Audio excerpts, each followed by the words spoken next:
அன்னை தமிழில் அர்ச்சனை திட்டம் மானம் பெண்ணும் அர்ச்சகராகலாம். ஒவ்வொரு கோயிலிலும் நாங்கள் தமிழில்தான் குடமுழுக்கு நடத்துகின்றோம் என்று கூறும் திராவிட அரசு நீங்கள் நடத்தி இருந்தால் இந்த பொதுக்கூட்டம் எதற்குங்க நடக்குது?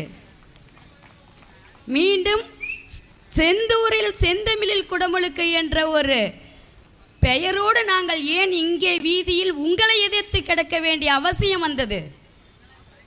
அர்ச்சகர் பயிற்சி முடிச்சிட்டாங்களே, பணியில் அமர்த்திட்டாங்களே என்று வயலூரில் அவர்களையாவது விடுவார்களா என்று கடந்த முறை நிகழ்ந்த குடமுழுக்கில் போய் பார்த்தால் அங்கும் இல்லை, தமிழும் இல்லை, அந்த அர்ச்சகர்களுக்கு இடமும் இல்லை. அரசு அர்ச்சகர் பயிற்சி கொடுத்து அரசு பணியில் பூசாரியாக உட்கார வைத்தவர்களுக்கு கூட தீண்டாமை நிலவுகின்றது. இந்த தீண்டாமை ஆதரிக்கிறது இந்த ஆளும் அரசு. தமிழும் தமிழரும் கருவறைக்குள் போக விடாமல் பிராமணர்களை நீங்கள் பார்த்துக்கோங்க. அவங்கள தினமும் எவ்வளோ தூரம் நீங்கள் தீண்டாமை கூறி பேசணுமோ பேசுங்க, கோயிலை விட்டு அவங்களாம் வெளியில் ஓடணும். அர்ச்சகர் பயிற்சி முடித்தவங்களை நீங்கள் காலில் போட்டு மீதிங்க, சமஸ்கிருதம் மட்டும்தான் உள்ளே இருக்கணும். இது திராவிட கொள்கை.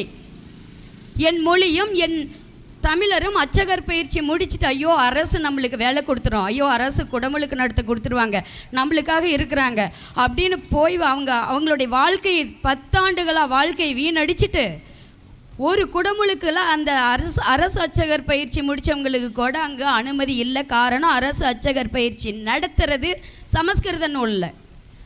அர்ச்சகர் பயிற்சி அரசாங்க சார்பாக கொடுக்கறது சமஸ்கிருத ஆரிய தலைமைகள். எங்களை போல் தெய்வத்தமிழ் பேரவையில் இருக்கக்கூடிய எந்த மடாதிபதிகளும் கொடுக்கல, எங்களுக்கு எங்கேயும் அனுமதி இல்லை. இன்னொன்று, கரூர் தீர்ப்பில் கேட்டாங்க. இப்போ 4-5 நாளாக நம்மளுடைய வள்ளி தெய்வானை தாயாரோடு கூடிய முருகன் நம்ம அந்த இடத்துல இருக்கிற திருச்செந்தூர்லேயும் 2 சிலையை வச்சு இருக்கிறாங்க.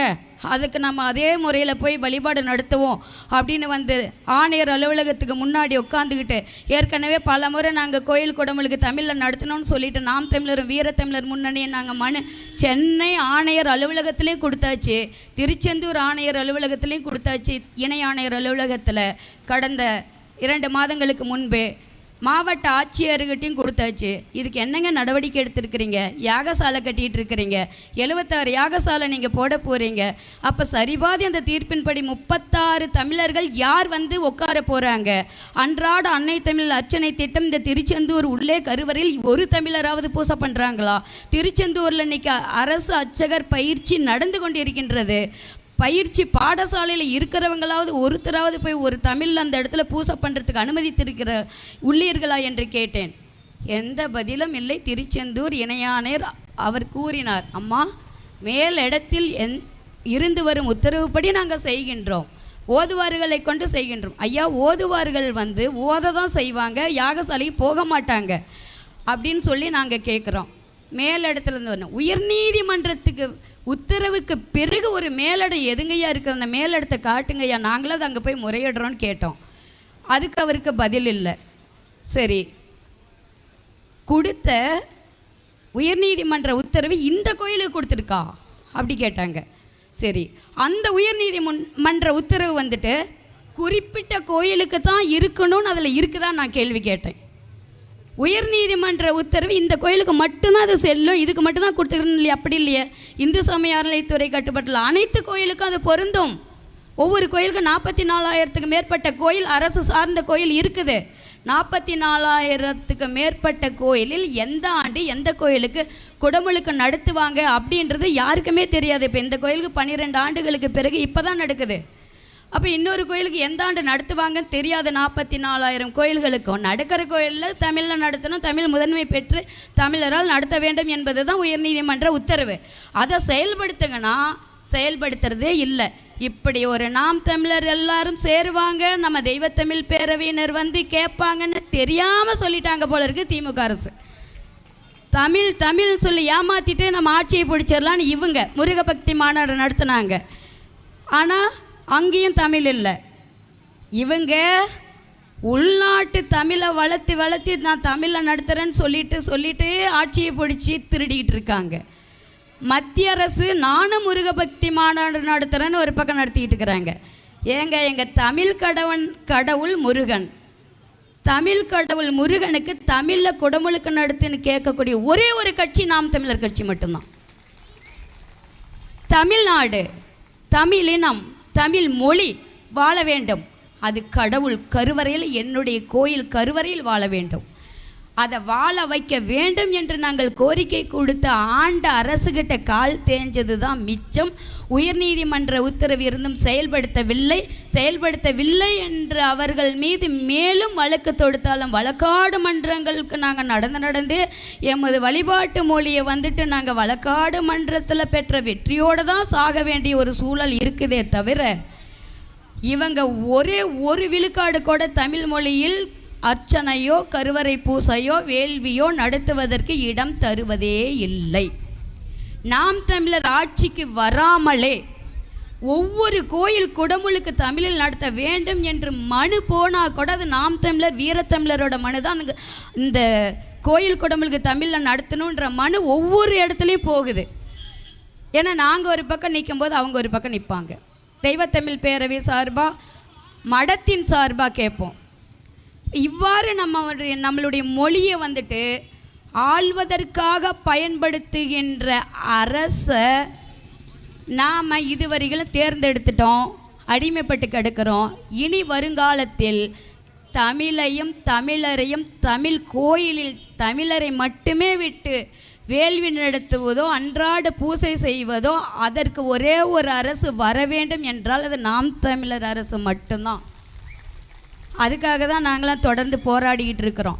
ஏன்னா நாங்கள் மற்ற ஆண்ட அரசு 2 அரசுக்கிட்டையும் அடிமைப்பட்டுட்டோம். தமிழுக்குன்னு கேட்டு தமிழுக்கு வந்து இடமும் இல்லை. தமிழுக்குன்னு கேட்குறவங்க எதிரியாக அவங்களுக்கு தெரியுறாங்க. நாங்கள் ஏதோ விண்ணுலகத்துலேருந்து வந்தோமா அல்லது பக்கத்து நாடுகள்லேருந்து வந்தோமா தெரியல. அந்த ஆண்ட அரசுக்கும் ஆளும் அரசுக்கும் இனி ஆளப்போகும் அரசு ஒரே ஒரு அரசு நாம் தமிழராக மட்டுமே தான் இருக்கணுங்கிறத நான் முருகன்கிட்ட ஆணையிட்ட வேண்டிக்கிறேன். இந்த அவலமெல்லாம் நடக்குதுன்னு தான் நாங்கள் உட்காந்து அங்கே கேட்டு வெளிப்படுத்துகிறோம். அதுக்காக தான் வந்துருக்குறோம். இந்த அரசு எங்களுக்கு கொடுக்கணும் நம்பிக்கை கொஞ்சம் கூட இல்லை. ஆனால் நடத்தலைங்கிறதையாவது நாங்கள் வெளிப்படுத்தணும் மக்கள் மத்தியில்.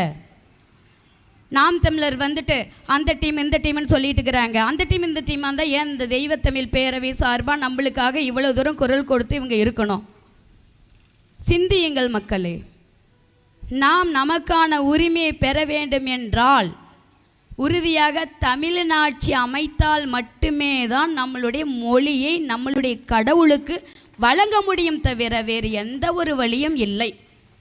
4 வருஷம் ஓடிருச்சு, இன்னும் 1 வருஷம் இருக்குது. இப்படியே நீங்கள் கத்திக்கிட்டே இருங்க, நாங்கள் எந்த கோயிலையும் நடத்த போகிறது கிடையாது. அதுக்குள்ளே எத்தனை கோயிலில் எத்தனை விழுக்காடு ராஜா பட்டரையும் பிச்சை குருக்களையும் வச்சு திருடணுங்கிற திட்டத்தை மட்டும் நாங்கள் செயல்படுத்துகிறோம் அப்படின்னு பண்ணிகிட்டு இருக்கிறாங்க. 2 கோடி ரூபாய்க்கு மேலே ஒதுக்குவாங்க இதுக்கு மேலே ராஜா பட்டர் பிச்சை குருக்களுக்கு. நாங்கள் தெய்வத்தமிழ் பேரவை சார்பாக பயிற்சி கொடுத்து எல்லா வகையிலையும் இதுவரைக்கும் 500க்கும் மேற்பட்ட பூசகர்களை உருவாக்கியிருக்கிறோம். 10 ஆண்டுகளாக அந்த ஆளும் அரசு எத்தனை பூசகர்களை உருவாக்கினாங்க? எத்தனை பேர்த்த தமிழில் குடமுழுக்கு நடத்த வச்சிட்டு இருக்கிறாங்க? நாங்கள் இன்றைக்கி 500க்கும் மேற்பட்டவங்க ஆங்காங்கே தமிழில் வந்து குடமுழுக்கு நடத்துவதும் அன்றாட அனைத்து வகையான மானுட வேள்வி விழா பூசை செய்கிறதுக்கும் உருவாக்கின தமிழர்கள் தமிழ் நடத்தி கொண்டிருக்கின்றார்கள். இதற்கு நாம் தமிழரும் தெய்வத்தமிழ் பேரவையும் மட்டுமே எங்களை ஊக்குவித்து ஆங்காங்கே தமிழ் வேதத்தையும் தமிழ் வேள்வியும் வளர்த்துவதற்கு இடம் கொடுத்திருக்கிறாங்க. வேறு யாரும் கொடுக்கலை என்பதை இதன் மூலம் தெரிவித்து கொண்டு நம் உரிமையை மீட்பதற்காக ஒவ்வொரு நாளும் போராட வேண்டி இருக்குது, கடவுள்கிட்டையும் போராட வேண்டி இருக்குது என்பதை நான் இதில் வந்துட்டு கண்ணீர் விடாத ஒரு கொடுமையாக தான் நான் கூற வேண்டிய ஒரு சூழ்நிலையில் தள்ளப்பட்டிருக்கிறேன் நான். எனவே உயர்நீதிமன்ற உத்தரவை இவங்க மதிப்பதே இல்லை. உயர்நீதிமன்ற உத்தரவு மதிக்கலன்னா ஒன்று கேட்டுக்கிறேன், நம்ம தெய்வத்தமிழ் பேரவையும் நாம் தமிழரையும் இனி எந்த கோயிலிலும் தமிழில் குடமுழுக்கு நடத்த அனுமதிக்கவில்லை, தமிழரை சரிபாதி தேர்வு பண்ணவில்லை என்றால் பிராமணர்கள் கருவறைக்குள்ளே பூந்து அன்றாட பூசை செய்யவே கூடாது என்ற கோர்ட் ஆர்டர் வாங்குங்க. அது மட்டுமே தான் இனிமேல் விடிவு காலம். அதுக்காக வழக்கு தொடுத்து எங்களுக்காக இதை நாம் தமிழர் ஐயா சீமான் ஐயாவும் பேமாயாவும் இதை வந்து எங்களுக்கு செயல்படுத்தி கொடுக்கணும்னு நான் வேண்டிக்கிறேன் முருகனர்களால். திருச்செந்தூர் கோயிலில் தமிழில் குடமுழுக்கு நடத்துவதற்கு 76ல் பாதி எந்த தமிழின குருபீடத்தை சார்ந்தவர்களாக இருந்தாலும் அவங்க தேர்வு பண்ணி தங்களிடம் வெளிப்படுத்தினால் மட்டுமே இந்த கோயில் குடமுழுக்கு நடத்த விடுவோம்.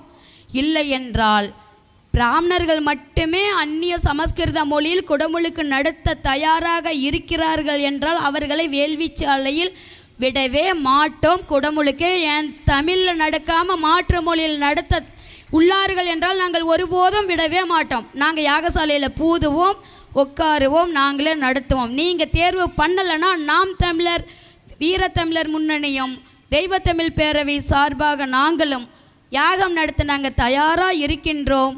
நீங்களாக கொடுத்தால் அனுமதி உயர்நீதிமன்ற உத்தரவுப்படி, நாங்களால் எடுத்தால் எங்களுடைய உயர்நீதிமன்ற உத்தரவை நாங்களே செயல்படுத்திக்கிறோம்.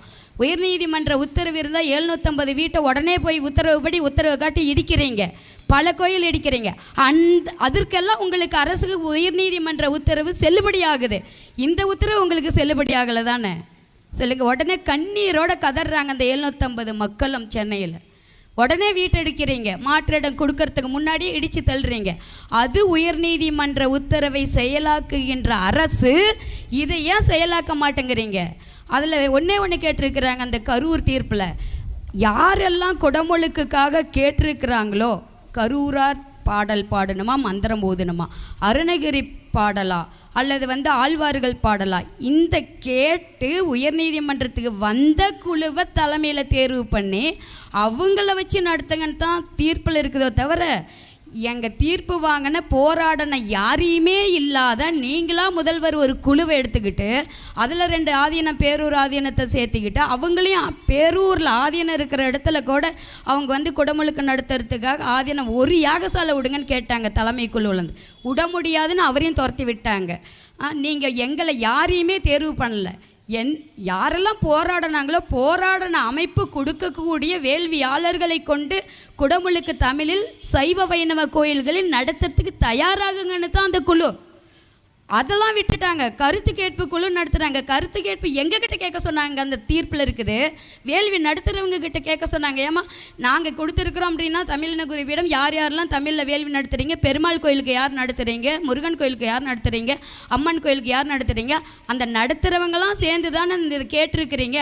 அப்போ இந்த நடத்தக்கூடிய வேள்வியாளர்களை கொண்டு அவங்க கொடுக்குற மந்திரங்களை ஒருங்கிணைத்து அவங்க குழுவிலிருந்து தேர்வு பண்ணி தமிழ் குடமுழுக்கு வேள்வி நடத்துறதுக்கு அரசு உடனடியாக இதை நிறைவேற்றணும்னு தான் தீர்ப்பு வந்திருக்குது. எங்களெல்லாம் விட்டுட்டு உங்களுக்கு சார்ந்து கையெழுத்து போட்டு அடிமையாக்குறவங்களை மட்டும் 4 பேர் தேர்வு பண்ணிட்டு மக்கள்கிட்ட கருத்து கேட்டால் மக்கள் என்ன சொல்லுவாங்க? சட்டம் உயர்நீதிமன்றம் என்ன சொல்லுதோ அதன்படி செய்யும்போது மக்கள் எல்லோரும் தமிழில் செஞ்சால் விரும்புவாங்க. தமிழில் செய்யாமல் இருக்கிறதுக்கு எவ்வளவு தடை போடணுமோ சேகர் பாபு அந்த அளவுக்கு தடை போட்டுக்கிட்டு இருக்கிறீங்க. அழிவு காலம் முருகன் தருவான். தமிழை அழிக்க நினைத்தால் அழிக்க நினைப்பவர்களுக்கு அவனே தருவான் அழிவு காலம் என்பதை கூறி, தமிழால் குடமுழுக்கு நடத்துவோம், தமிழால் வெல்வோம், தமிழால் உலகை தமிழர்களே ஆளும் காலம் தொடங்கிவிட்டது என்பதை கூறி எனது உரையை நிறைவு செய்கின்றேன். ஓம் அருளுலைகளும் பொருளுலைகளும் ஒளியேற்றி அருளாட்சி அமைப்போம். ஏக்கங்களையும் தேக்கங்களையும் போக்கி சமுதாய மாற்றம் செய்வோம். மனித வாழ்வே புனித வாழ்வு. எங்கும் எதிலும் இனிமையை, அமைதியை, நிறைவை, மகிழ்வை, அன்பை அறவழியில் காண்போம். ஓம் ஆதிசிவனாரே போற்றி, ஓம் முருகனே போற்றி. அவர்களுடைய ஆட்சியே தமிழர் ஆட்சி. வெற்றி உண்டாகட்டும். ஓம் திருச்சிற்றம்பலம். ஓம்